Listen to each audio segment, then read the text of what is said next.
dans toutes ces situations. Ça, c'est un point.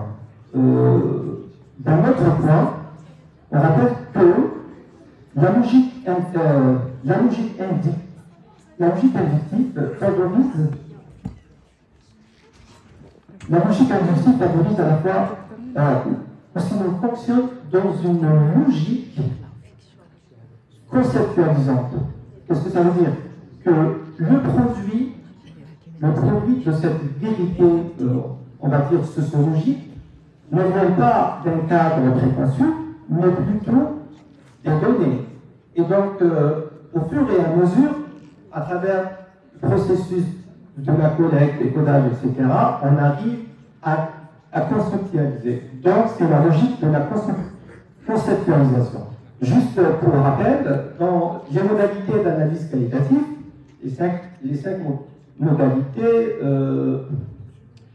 anthropologiques, herméneutiques, phénoménologiques, conceptualisantes et théorisantes. Les deux dernières modalités sont forcément, je dirais, concernées par la logique inductive. Bien entendu, ceci aussi est vrai pour les trois premières, mais qui ne refusent pas des travaux qui s'inscrivent dans la logique déductive.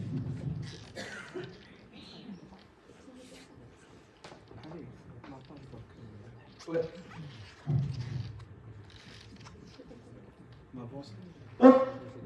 Donc maintenant, pour un petit peu parler des fondements, pour ne pas trop... Pour un petit peu parler des fondements épistémologiques de la méthodologie de la théorisation enracinée, je vais directement à la construction de la problématique. La construction de la problématique se fait ou se réalise à partir des données et non d'un cadre théorique préconçu, comme j'ai dit. Donc, on n'a ni cadre théorique, ni revue de littérature, mais peut-être que les critiques qui ont été données vis-à-vis ce point, notamment concernant l'élaboration des temps connus, des moments connus pour la problématisation de la question de recherche, qui exige a priori, je dirais, un support ou sinon un référent théorique pour donner plus de légitimité à la question de recherche. Nous rappelons ici que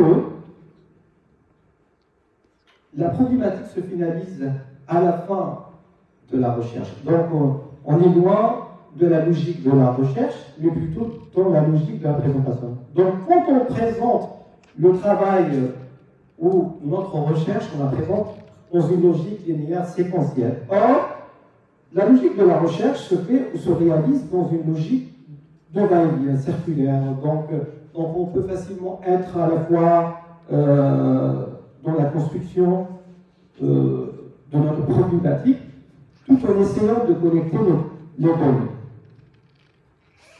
Ceci dit, pourquoi on parle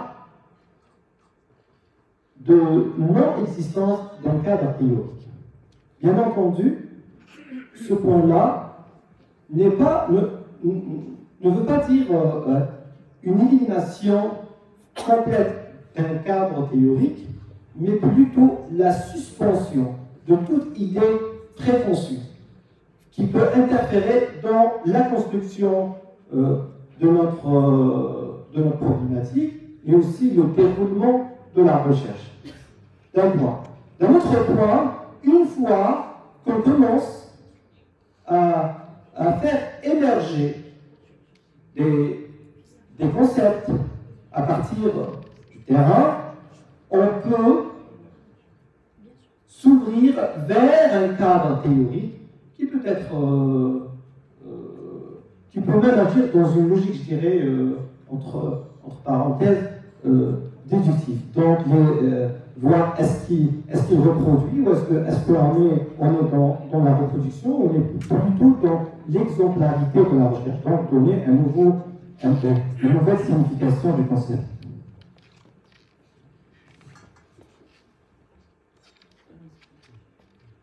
Là,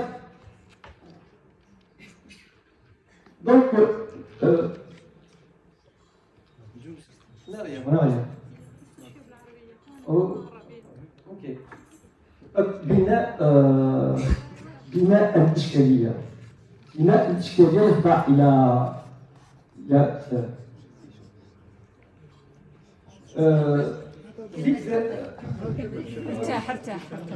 l'exigence d'ouverture implique une suspension temporaire des présupposés du chercheur sur l'objet de l'étude. Ça, c'est primordial dans la construction de la polymétrie. La question de recherche demeure assez ouverte.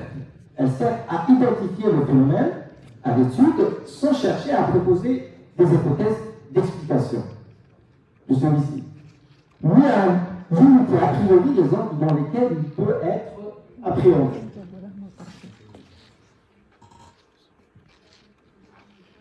Donc, ici on arrive aux principes qui peuvent guider la NPE, la recherche inductive, par NPE. Donc on a le principe d'émergence, la sensibilité théorique et les concepts sensibilisateurs.